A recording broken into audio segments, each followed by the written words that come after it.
Hey guys, it's Lauren, and today I'm going to be doing another school-related video, and you guys know that I absolutely love to do these videos, and this one is a college or high school or even middle school related video.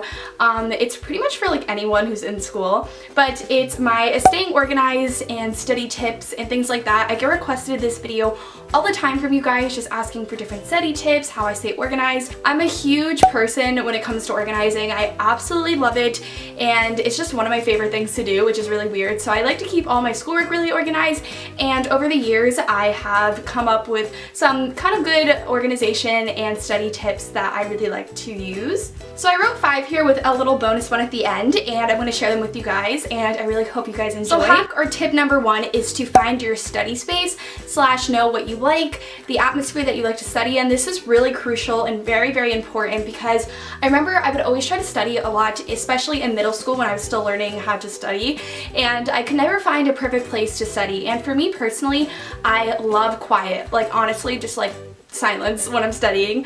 I'm one of those people who does not like to listen to music. I know that a lot of people really do like to listen to music. I sometimes listen to music when I'm studying, but it usually has to be like really low and slower music. So I do have a study playlist that I made actually on my Spotify. It's like a chill playlist, and it's laid back music that I like to listen to before I go to bed or if I am studying. But sometimes I just listen to no music at all. I know some of my friends will listen to actually like rap music or stuff when they're studying. Everyone's really, really different, but honestly, whatever type of music you like to listen to, and also the atmosphere. Some people can study in a crowded room with tons of people. Some people like to be on their bed. Some people need to be at an actual desk. I know for me, when I'm in college, I definitely have to be at a desk. I can't be in my room. I get so distracted. So I definitely love to be in the library where it's really quiet. And in high school, I really liked studying in my room, on my bed actually, because it was really comfortable. Also, if you guys want to study with a friend, that's totally cool as well. I usually study by myself, but if I have a class with a friend, I think it's really good to kind of exchange your guys' notes or maybe your study guides and kind of get more information from each other. So number 2 is one of the most important tips I think personally that has helped me so much is to condense your notes and rewrite those condensed notes. And it may sound super silly and you're like, Lauren, I am not doing that. That is crazy. That is too much work. But for big exams, I honestly find this so helpful. So what I do is I have tons and tons of notes usually, and I like to condense them into a 1 to 2 page study guide, something super short, and I go through all of those notes and I highlight the important bullets or the important tips that I think I should put into my study guide. So I'll do that. I'll highlight everything, and then all the highlighted information I will put into that 1 to 2 page study guide. Also, I love to use flashcards if I have a lot of vocab based studying that I need to do. So there's a lot of terms or definitions that I need to know.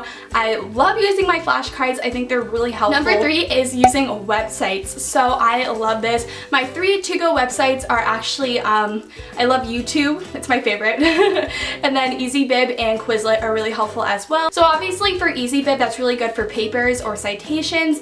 A lot of you guys probably know about EasyBib, but you just like put it in your source where you got your information from, if it's a website or a book, and it pretty much does the citation all for you. And you can make that like works cited page, so that's really helpful. I use Quizlet again for flashcards, online flashcards, using terms, things like that. So Quizlet is really helpful again if you need to study flashcards, study definitions and terms. And then I love YouTube for pretty much anything that I don't understand, but I had a class in high school that I had a lot of trouble with, and I found this teacher who did all of these videos just on this one subject, and he did it like chapter by chapter, and luckily he actually used the same textbook that I did, and it was so helpful. And he was pretty much like my online teacher, because my actual teacher, I really didn't understand her teaching, so going on YouTube was so helpful. So my 4th tip is to color code different subjects, which may seem a little crazy. This is more my organization tip. So this is my planner. It's my Lily Pulitzer planner that I'm always using. I know you can find planners pretty much anywhere, and you guys have all seen probably a Lily Pulitzer planner in your life before.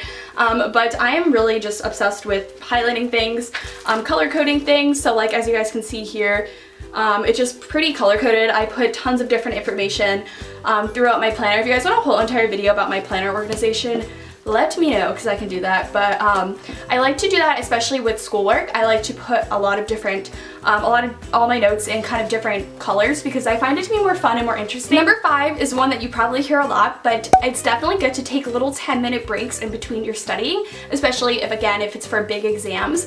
I always do this. If I'm studying for like an hour, I always take a 10 to 15 minute break, whether that be watch a YouTube video or just kind of go on my phone. I think that it's really important to take that break because sometimes your brain's just dead and you think you're studying, but you're really not. You're just kind of zoning out, to be honest. And my last little bonus tip, which is something that I use all the time, is Control F. If you press Control and then F on your keyboard, this little like thing pops up. If you have a Mac, it pops up on the top, and it should pop up with a PC. I've never tried it on a PC though.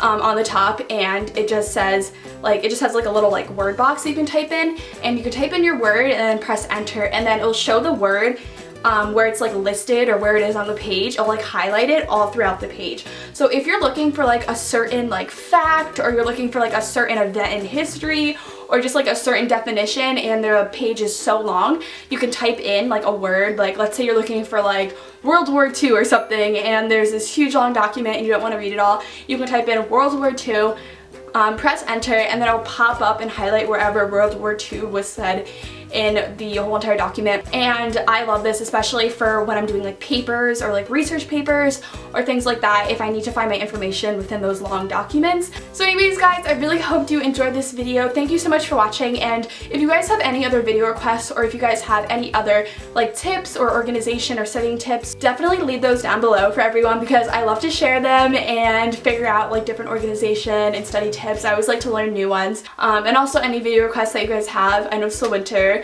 It's very hard to come up with videos, and definitely I never know what to film. So yeah, leave those down below. Anyways, I hope you guys enjoyed this video, and I'll see you in my next one. Bye.